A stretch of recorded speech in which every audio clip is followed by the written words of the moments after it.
അല്ലാഹു സുബ്ഹാനഹു വ തആല ഒന്നാമത്തെ ദിവസം ശനിയാഴ്ചയാണ് ഈ ചളി സൃഷ്ടിച്ചത്.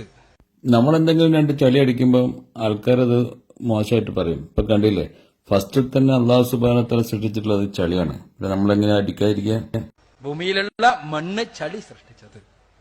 രണ്ടാമത്തെ ദിവസമാണ് അള്ളാഹു സുബ്ഹാനഹു വ തആല, രണ്ടാമത്തെ ദിവസം എന്നല്ല, ഞായറാഴ്ചയാണ് അള്ളാഹു സുബ്ഹാനഹു വ തആല പർവ്വതങ്ങളെ സൃഷ്ടിച്ചത്. അതെ, ഞായറാഴ്ചയാണ് ഫുള്ള് JCB എടുത്ത് കൂട്ടി ഉണ്ടാക്കിയിട്ട് പർവ്വതങ്ങൾ ഉണ്ടാക്കാൻ വേണ്ടിട്ടേ അന്നാണ് വീട്ടിയത്. മൂന്നാമത്തെ ദിവസമാണ് അഥവാ തിങ്കളാഴ്ച ദിവസമാണ് അള്ളാഹു സുബ്ഹാനഹു വ തആല മരങ്ങളെ സൃഷ്ടിച്ചത്. അല്ല മൗലവി, ഖുർആനിൽ തന്നെ പറയുന്നുണ്ടല്ലോ, ഇദാ യഖൂല ലഹു കുൻ ഫയകുൻ, അതിനോട് പറയപ്പെട്ടാൽ അത് ഉണ്ടാവുന്നു. പിന്നെ ഇത്ര ദിവസം കാത്തിരിക്കേണ്ട എന്ത് ആവശ്യപ്പേരുണ്ടായിരുന്നു? നാലാമത്തെ ദിവസമാണ് ഭൂമിയിലുള്ള, ചൊവ്വാഴ്ച ദിവസമാണ് ഭൂമിയിലുള്ള ഈ പ്രയാസകരമായ ജീവികളെ സൃഷ്ടിച്ചത്.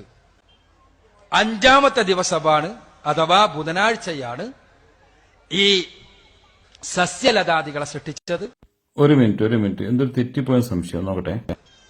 മൂന്നാമത്തെ ദിവസമാണ് അഥവാ തിങ്കളാഴ്ച ദിവസമാണ് അല്ലാഹു സുബ്ഹാനഹു വ തആല